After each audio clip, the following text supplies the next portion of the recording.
Predial thieves continued their rampage across rural parishes. In two of the most recent incidents, owners were left counting nearly $2 million in losses. Details in this report.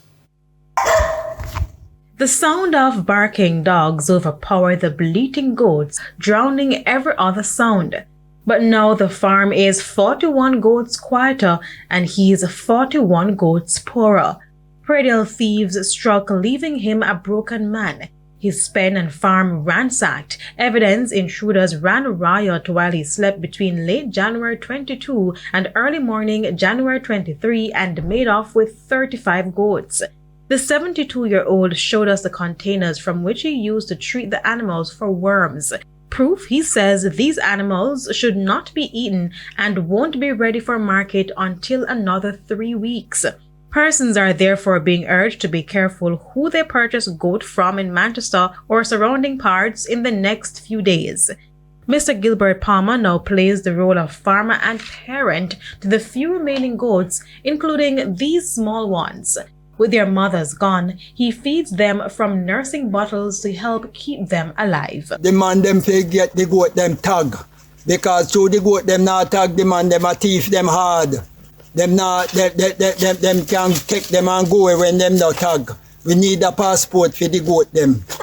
Need them.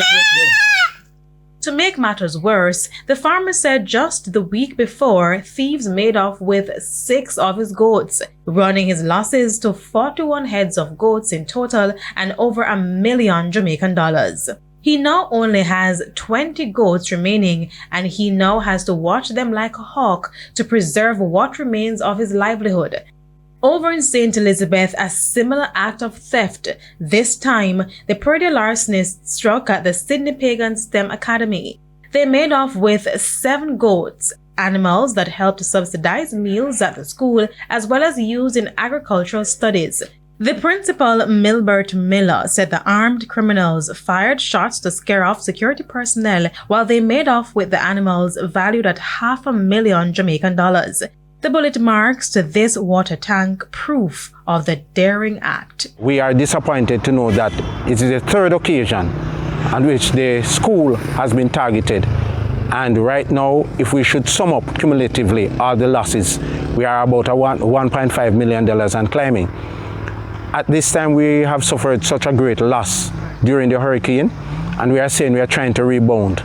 It is so unfortunate that thieves would have come at this time to, plunder our farm. We are asking the community, we are asking the wider public to secure the school and try to ensure that the investment the school makes goes to the right place in helping our students. Kalisha Williams, TVJ News.